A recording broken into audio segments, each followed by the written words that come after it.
would behave this way. It's because you haven't lived under like a more authoritarian regime than the one that we're experiencing currently. Turks know this. I know this from my own personal experience. Like, one of the first things that Recep Tayyip Erdogan did. Of them. John Carl, thanks very much. Once again, I must repeat this, okay?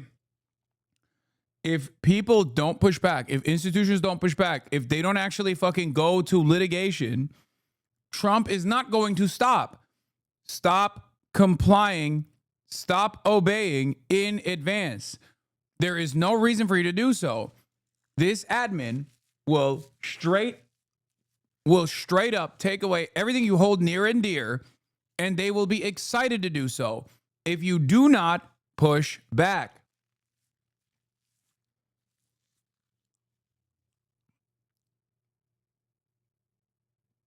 It is incredibly frustrating. Oh. Uh-oh. Axios, Bureau of Labor Statistics postpones key data report that was set for Friday. Oops.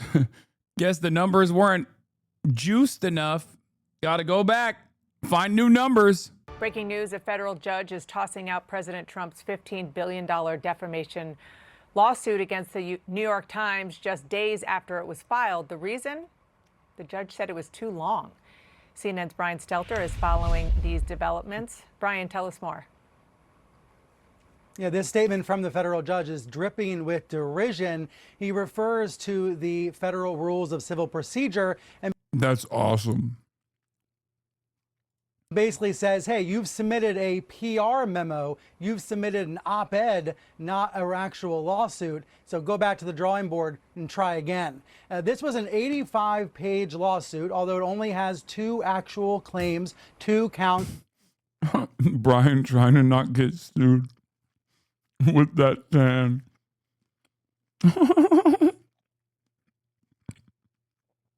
That's so funny. He's like, listen, Mr. President, I love you so much. I have the same patina. Mr. President, look at me. I'm just as orange as you. I fucking love you, man. Please. Mr. President, I'm just covering this shit, man. Please don't yell at me. You think New York Times pushes back? Absolutely. Yes. There are certain liberal institutions that will fight back. And I think they already did. Okay. I would have expected more institutions to push back, honestly. Like, I would have expected Colombia to even push back too. It was wild that they didn't. But I guess they love Israel so fucking much that this was a wonderful opportunity for them to make the necessary pro-Israel changes without being like, oh, we did it ourselves. Like, oh, we were forced to do this thing that we want to do. It is crazy. And in the process, they literally gave the Trump administration academic receivership over Middle Eastern studies. Like, oh my God, it is so unacceptable. Of defamation by the New York Times and by the book publisher Penguin Random House. An 85-page ruling with all sorts of pro-Trump commentary and many of the boasts that we're used to hearing from the president. You know, when I first read the lawsuit earlier this week, I kind of thought this feels like it was written for an audience of one. It was written to appeal to the president, but not to the court. And essentially, that's what Judge Stephen Merriday is saying in his statement today. He is saying to Trump's legal team, you can go ahead and refile this. You have 28 days to refile, but you've got to cut it down by more than half. He wants this turned back in with 40 pages or fewer, and he is saying that these lawyers have to follow the civil procedures for how a complaint is supposed to work. He says, make it short, make it plain, make it direct. Don't make it sound like a PR stunt. I want to go to CNN senior legal analyst Ellie Honig. Ellie, what strikes me is obviously the president's legal team. They're telling us that they're not giving up. They'll refile. And unless judges keep throwing this out, one of the goals of the president has been, and has been successful with. For the record, for a lot of people that are saying, wow, this is so whack, I can't believe like a dictator in a country that already didn't have the First Amendment anyway, like we don't have free speech in Turkey. But one of the first very high profile prosecutions that Recep Tayyip Erdogan engaged in was against political satirists that actually drew him as an animal, like in jest. So it is actually this stupid usually. Yeah. The political satire magazine called Penguin drew a cartoonist drew him as an animal. Or no, Leman as well. Was it Leman or Lemaniac? Anyway, regardless, all of these like political cartoons I used to read all the fucking time. But basically, that was a major issue for the Erdogan administration and his pride. And he sued motherfuckers for doing that. And that's just as stupid.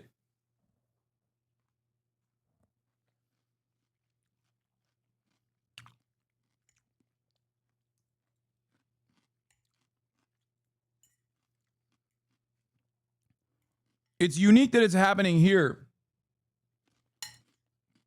First dictatorship, kind of nervous.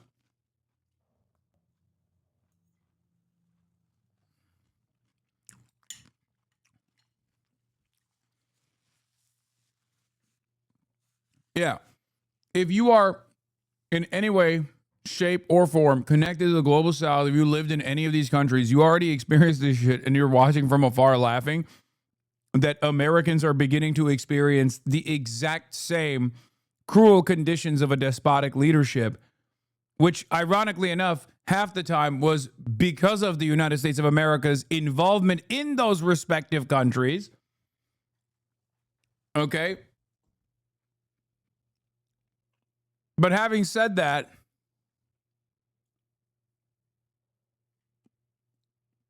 it is a hallmark of tyrannical administrations as they're moving in the direction of more authoritarian mechanisms of controlling information.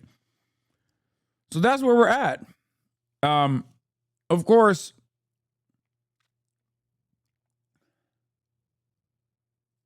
I don't know what level of organizing Americans can do against this kind of fascist encroachment. Better quality link for the cover that Erdogan sued Penguin over. Yep, this is it. I literally bought this at the time. I bought this fucking paper. Haftalık Penguin, karikatürist Mustafa Kart, Tayyip Erdoğan'ı kafalı kedi çizdiği için ceza aldı. This is after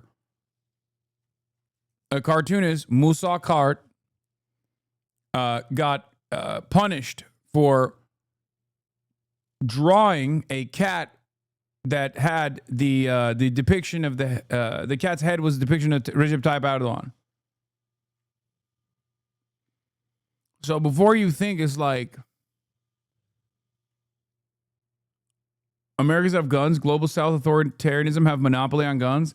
Okay, Americans have guns, except the ones that have the guns more often than not are the ones who love the authoritarian dictatorship.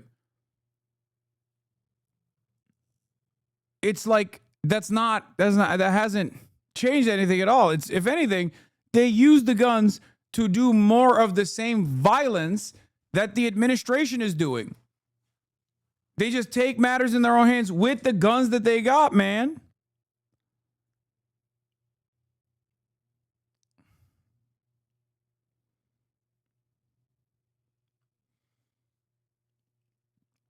Isn't it a right for everybody? Oh my God.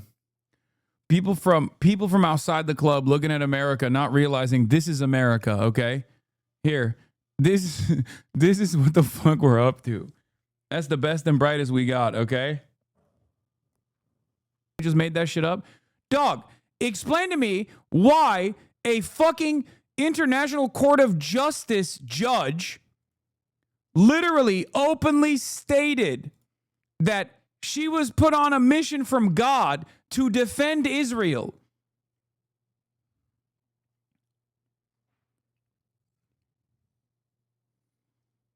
There are definitely more than 100 million people 100 million evangelical Christian Zionists around the world. 100%. It's just in the United States of America, it probably isn't 100 million. I said tens of millions, which is true, not 100 million, which is not true.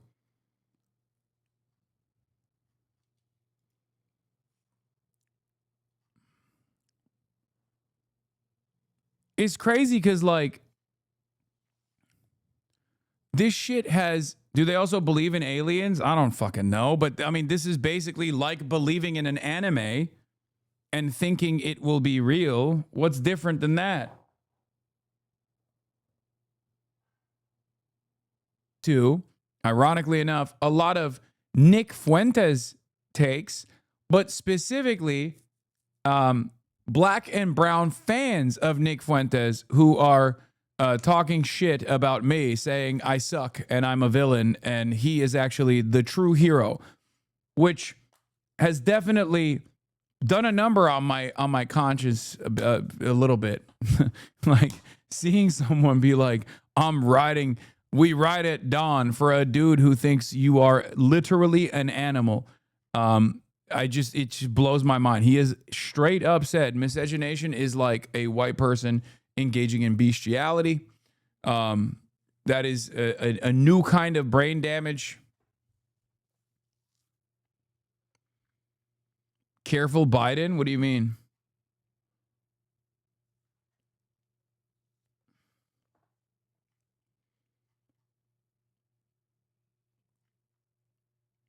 Anyway, it is what it is. But yeah, I have noticed some crazy shit happening. All right, here it is. Israeli corporation Cyberwell is dictating content removed for anti-Semitism on X, Meta, and TikTok using the IHRA Zionist definition.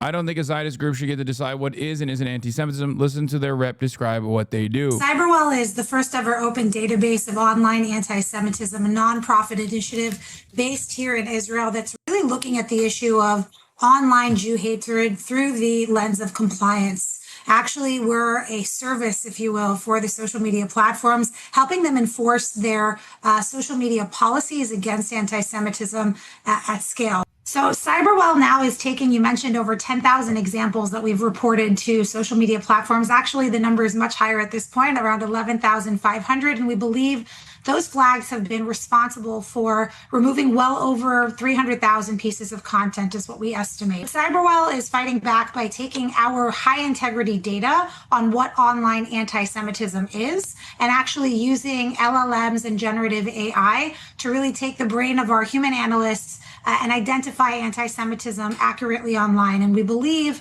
that this type of work is not only what's going to be able to help social media platforms automatically flag and remove hate speech that violates their policies, including anti-Semitism, but is a crucial thing to do as we look at the rollout of AI, because all of these large language. It's just so wild to me that like this kind of stuff pretty much never actually silences like neo-Nazis and like people who are genuinely anti-Semitic, and almost always is used against motherfuckers who like actually are just anti-Israel. How is that even possible? I'm beginning to think that they are basically billing this as like some kind of reasonable way to combat extremism and real bigotry. And it has never been used against that at all.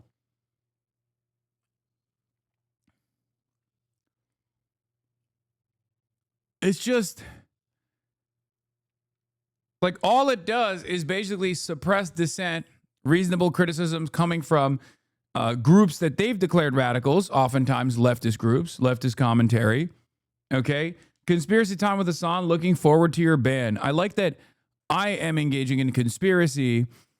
This is straight up what they are describing that they're doing, by the way. Okay.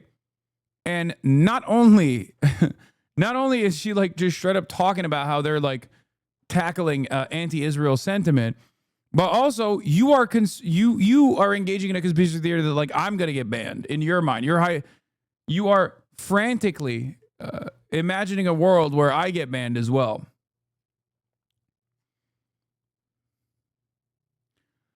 It's weird because Fuentes is anti-Israel too. So is this just a blow the Trump admin? That's the thing I will never understand.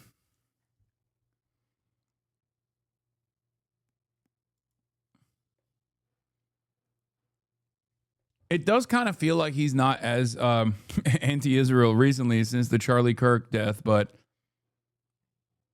it's kind of making me feel like he's trying to pivot to a more appropriate vector, a more appropriate place. Because he's trying to become like the next Charlie Kirk, it feels like. Taking over the position that Charlie Kirk had. Ironically, one of Charlie Kirk's biggest fears being realized in the aftermath of his untimely demise. But what's interesting is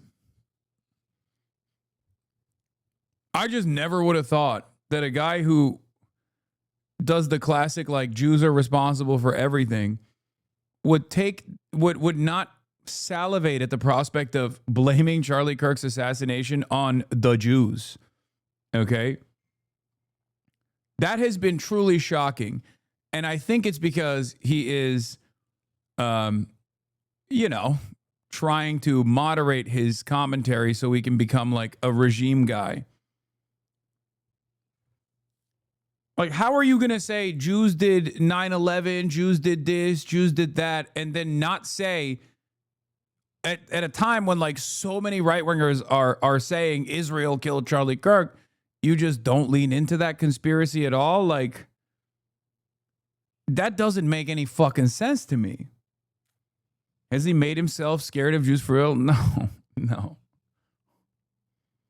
I don't think that's the case.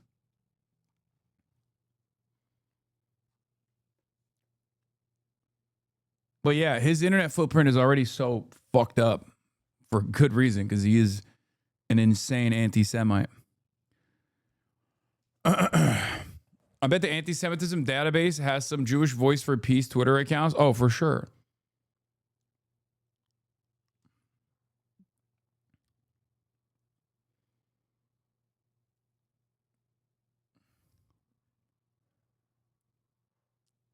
How do you know that TikTok Ellison will use Cyberwell? No, I think this person is using Cyberwell as an example.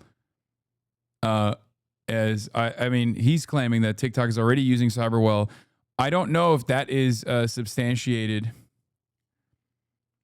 I don't know if the Israeli corporation Cyberwell is being deployed by TikTok, but I do know that they hired what's her face? Cyberwell, an Israeli intel-linked org, is now working as a trusted partner with all major social media platforms.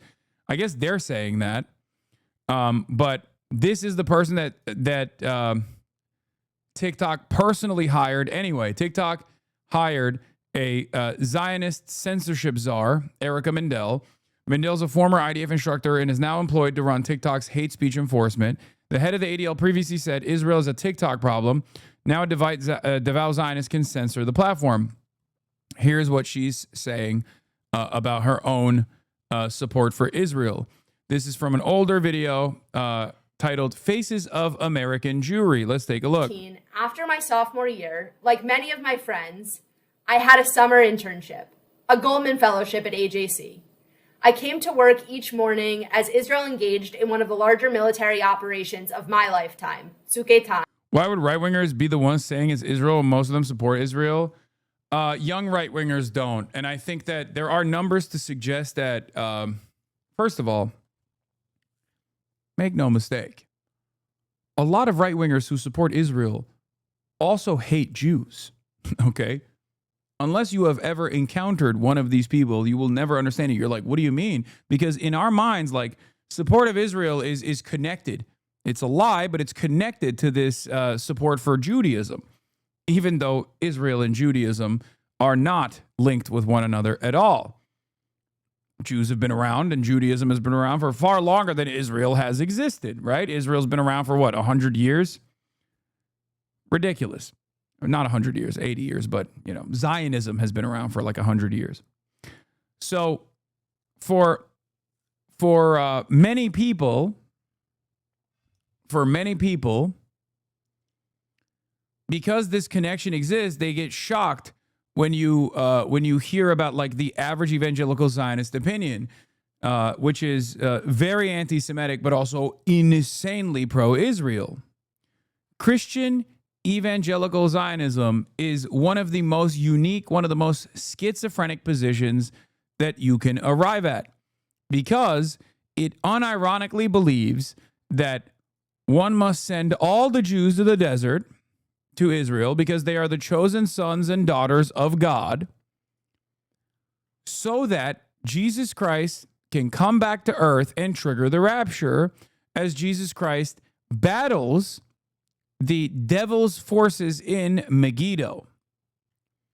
Okay? This is something that millions, tens of millions, if not 100 million Americans believe.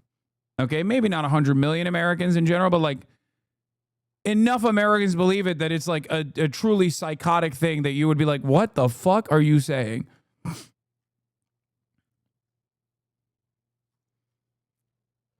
It's not 100 million. I'm exaggerating. There are Christian Zionists outside of America as well. You have to remember. There are evangelical Christian Zionists that are far 100 million. No, the number is actually around the globe. The number is probably larger than 100 million, chatters. What the fuck are you talking about? Hello? Many of you literally are only stuck in the United States of America. Come on, man.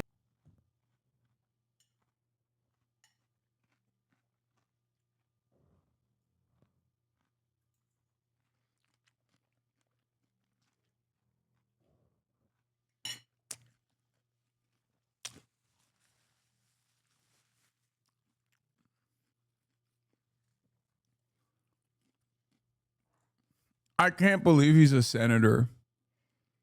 I guess it's the most believable scenario given what America looks like right now. You know?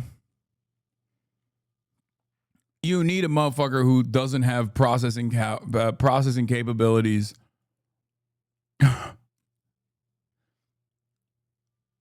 Didn't he have a stroke? Yes. Listen, don't even fucking start. Don't even be like, yo, he's ableist. You're being ableist, okay? I don't want to hear it.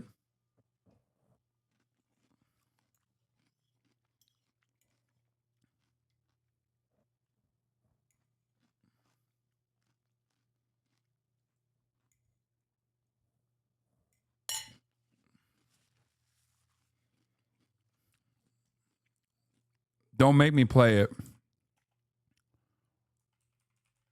The worst part about it is the alternative was fucking Dr. Oz, who would also be just as shitty. So, okay, well, now you're making me do it.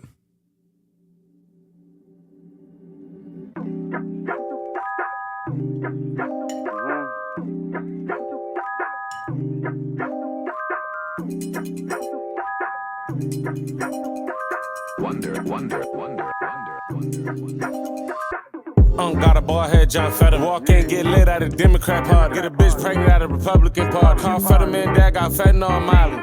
Who the fuck you think you is? Who the hell you thought you was? Nigga bought a church in Pennsylvania off his family drugs. Nigga, you like 6'8". White man can't jump to this day. All your advice is dead dirt. My samples that don't make you dance break. We still trafficking through PA. My dogs in Philly got switches for days. I feel like Neff Ketterman. I feel like Neff Fetty White Man. I feel like Neff Slitherman. My dope hit like rock. Where's the Rap Genius interview for RXK nephew? Honestly, where is it? Van Dam. All Auntie said was God damn. Tell Fetterman he can suck my dick. I take that back. I don't want him to do that. I'ma turn Mexican and jump the border. I'ma buy an eighth, turn it to a quarter. Fetterman Neff for traffic your daughter. It's a ransom. Free food stamps. She my type. Only fans and food stamps. Treat my trap like a boot camp. This random dope we don't do stamps. Got a BBL, that shit stink. Hit it once, set on top rank. Off the Remy, they ain't have my drink. Neff Fetterman doing what they can't. Got a bald head, John Fetterman. Walk in, get lit at a Democrat party. Get a bitch pregnant at a Republican party. Call Fetterman, dad got fentanyl on Miley. Who the fuck you think you is? Who the hell you thought you was? Nigga bought a church in Pennsylvania off his family drugs. Nigga, you like 6'8". White man can't jump to this day. All your advice is dead dirt. My samples that don't make you dance break. We still trafficking through PA. My dogs in Philly got switches for days. I feel like Neff Catamman. I feel like Neff Fetty Wap man.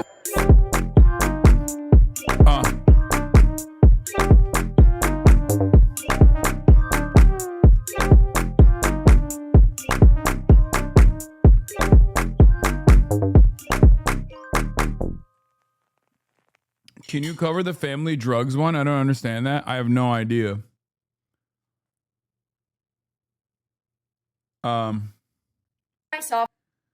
Anyway, we are going to talk about tic-tac-toe. Okay, dude. All right, sure. Yeah, there it is. John Fetty Wap man.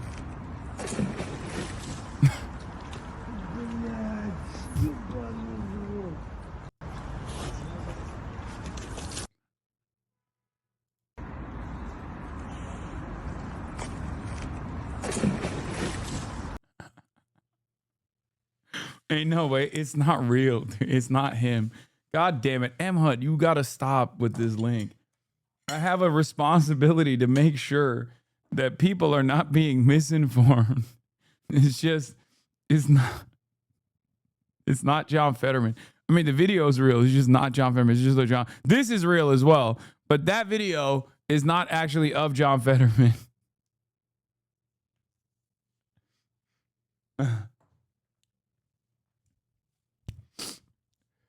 Oh my God. Whenever you get an M-HUD streamable link, you know shit's about to pop off, okay?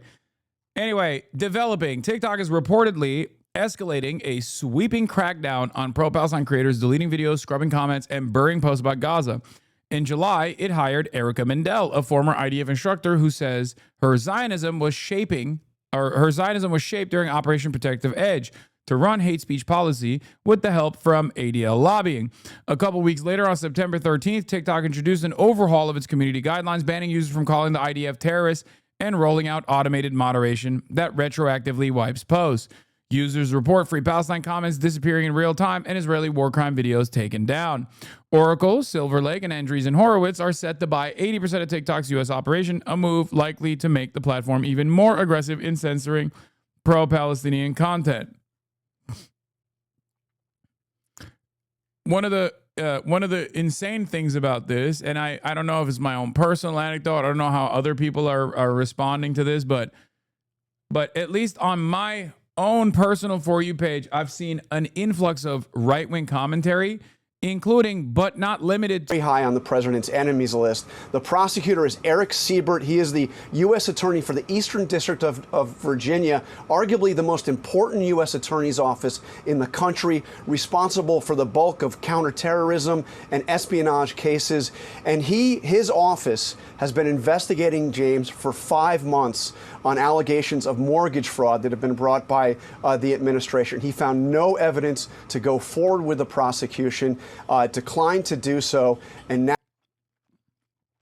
Canute is blaming you for missing for no reason. Wait, what? Guys, why do you know that? Like, why do you even know that? What is happening? I don't even know what the fuck happened. But also, who cares? I'm less mad at Canute if he even said that. And I'm more mad at you. I'm going to be honest. I'm more mad that you went there and you were like, ooh, what is he saying? Let's bring it back in here. You know what I mean? Calm down. Touch grass. Chill the fuck out, bro.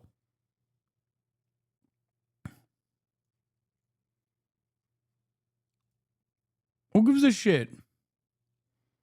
Let's continue. now we are told. Like, think about what we're looking at right now. We're looking at the Trump administration firing an attorney for the administration, a high-profile U.S. attorney, for not investigating one of Trump's enemies that also happens to be the New York Attorney General. Like lock in!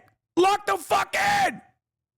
We're over here. I'm being like, here's what's going on today in the fascist administration. Is some dumb motherfuckers in here being like, dude, did you hear what this other streamer had to say about another streamer that had to say about you? Like, what? I don't care, man. I'm fucking dude. We're not doing drama. We're not doing drama with like the XQCs of the world. We're not doing drama with like the fucking Ethan Kleins of the world. I got government ops. Lock the fuck in.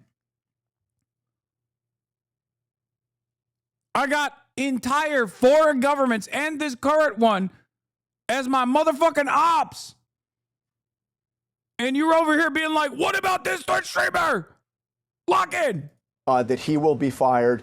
ABC News has learned that the president intends to put somebody else in the U.S. Attorney's office who will more aggressively prosecute the New York Attorney General. And also the president now going to the Supreme Court with his effort to fire Federal Reserve Board member Lisa Cook. Yeah, the Federal Reserve Board, long considered independent.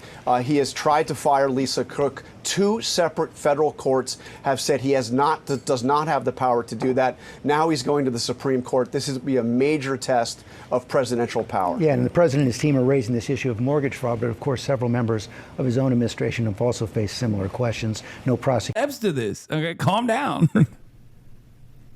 You've already combined the base ingredients. So now grate a pear to add to the sauce.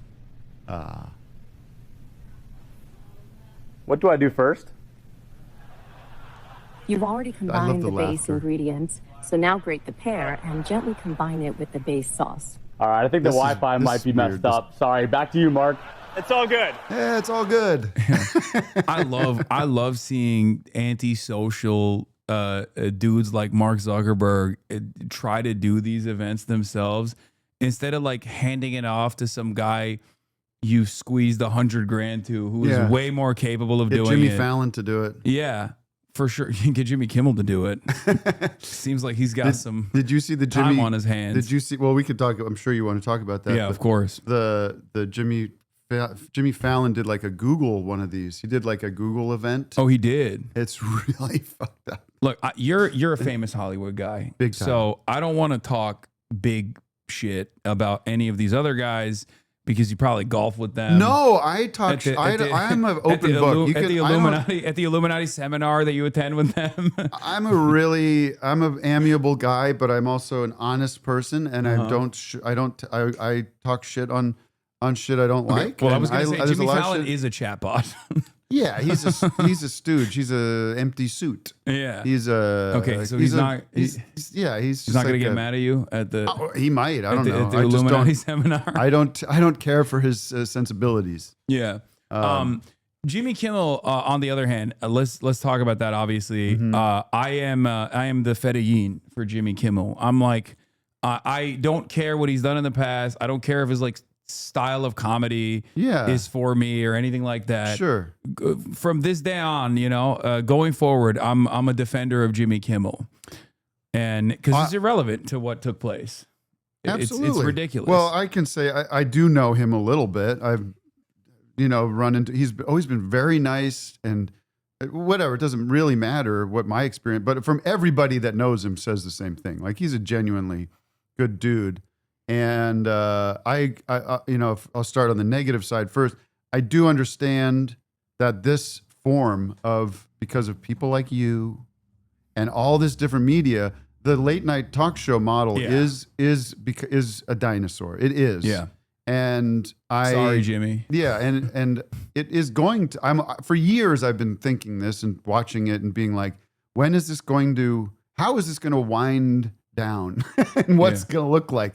Because it's for me, it's a big part of my childhood. It's a big part of American culture, I think, is the late night talk show. But it's starting to not be clear why it exists, Yeah. So that's the whatever. That's going to eventually sort of wind down, as all things do, or become different or change. And it always has been changing. But the way this is going down is really fucked up and scary, like I've never seen before. I mean, the FCC guy, what's it, Brandon Carr? Yeah. He seems real demon. Yeah. Well, we don't see, try not to say that stuff because we say it colloquially. Yeah. I can't colloquially. say that word. Yeah. Colloquially. But they mean it when they talk about demons, right? Yeah. Like they believe it. I think they believe it. Like we don't believe in demons. I used to think it was a LARP, but like, I see Mike Huckabee. I don't know if you saw his speech that he delivered in Israel. I haven't paid attention to Mike in a while. I used to love watching Mike. Mike. He believes it. Like he's the type of dude who is a firm and committed believer in that kind of stuff, I think. And Teal and all those guys are like they think about this stuff all the time. But when we say demon, we just mean like bad guy, like a scary guy. Yeah. Not from some other realm. Using hyperbole. Yeah, I know, but I'm just trying to be careful of like not falling into their traps. But the whole like do it. And everybody on my side of comedy has like posted support and posted our thoughts about it and how crazy it is. And it's just crazy to see how lockstep everybody is on the other side to get in the chat and be like, well, he lied and provided false information. And suddenly, and that fucking Dave Portnoy, all these people are like, well, I'm for free speech, but there are consequences and blah, blah, blah, fucking choking on the fucking Trump's cum. As who can choke on it hardest. Yeah. And it's sick. Yeah, it's like even if he did lie, which he didn't, but even if he did lie, like the FCC cannot dictate whether or not or threaten to pull the broadcasting license of a television network for that reason, because that's a chilling effect on speech. That's a direct First Amendment violation, and the very fact that Nexstar, which was obviously amidst this like major local television broadcasting merger that is also once again shouldn't be happening anyway, that would make them consolidating $6.8 billion thing that they're doing. That's going to make them own 80% of all local TV networks. Jesus. But meanwhile, who's watching this crap? Like these, it's just like in doctors' offices, as far as I can tell. Yeah. Like, but I mean, geez, I don't understand. It's not a news show. He's not obligated to. What are we talking about? He's lying. What is the lie? Yeah. I mean, I think what he was doing was commenting on, in the immediate aftermath of the shooting, there was plenty of people rushing in there to say, he's got this. They didn't know who it was at first. So even before they knew who it was, it was like, it was this trans person, right? I mean, there's all kinds of shit that I saw right away. All you need to show is like Nancy Mace before she finds out that the shooter is from good stock, like a Mormon family, versus after, where she went from like, we have to kill all transgenders to like, we should pray for his soul. Yeah, and even with what we know, and I still think, I don't know where you're at with this. I think we still don't know most of the story with this dude. Yeah. It feels very weird, and I'm very resonant to very cautious to listen to whatever the Justice Department has to say about it, or what the state of Utah. You don't trust the most trustworthy man, Cash Money Patel? No. Yeah, he's just like, he could be telling me the most normal thing, and I'd be like, that's not. Like when he came up on stage, I was like, did you kill this guy? Like you seem suspicious. I know. I'll be Cash Patel. You ask me if McDonald's sells French fries. Mr. Patel, does McDonald's sell French fries? What do you mean? I mean, like I said, I've told you this. They do. And if you don't think they do, then go fucking look and find out for yourself. I don't know. Maybe that's not a good impression. But no, you have to be like 40% more suspicious. Eyes bugged. Yeah. It's like always like this. Yeah. It was also too direct of an answer. That's the other thing. Right. It'd be like, what's McDonald's? What's McDonald's? But I don't know. I think what I was saying is like, and then when you actually look at what he said, it's sort of like, well, in a way, this kid, if it is there he is. The narrative is like, well, he does come from a MAGA family, right? Yeah. He was raised. He was. It's his people and the gun culture and everything. The governor, Spencer Cox, was like, he's one of ours. Yeah, he was like, I really was praying for the last 72 hours that he was Mexican.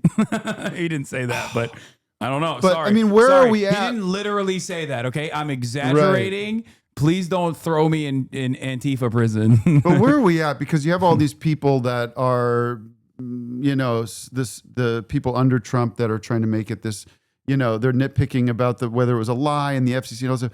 But then Trump's own words where he's like, we got him, folks, and we're coming after more. And it's like, if you look at his words, they're the words of a psycho, like psychotic person that's so clear. And that's what's so frustrating about the time we're in right now. Because there's that clip, it kind of goes around every once in a while, of Bo Burnham. Have you seen that clip? And it's from like 10 years ago or something. Many Bo Burnham clips. Which one? Well, it's him going, Donald Trump? It was back in the first election. He just keeps saying it. Oh, yeah. Like, him? Donald Trump. I keep having to process that this is the guy that we're listening to. Look at what he said. Adam Friedland said, oh, man. At Jimmy Fallon, it's just you and me now, brother. Yeah. Adam's funny, and I did his show. It hasn't come out yet because you did? Well, yeah, nice. But he stacks them. He does. He did an interview with Jimmy Carter that's going to come out in a couple. For a second, I thought you were being serious. Yeah, he's he famously, it took them like a year and a half to finally release my episode, and by that point it was like not even relevant half the shit that we were talking about. Right? Yeah. Yeah, he's terrible. Hate that guy. Well.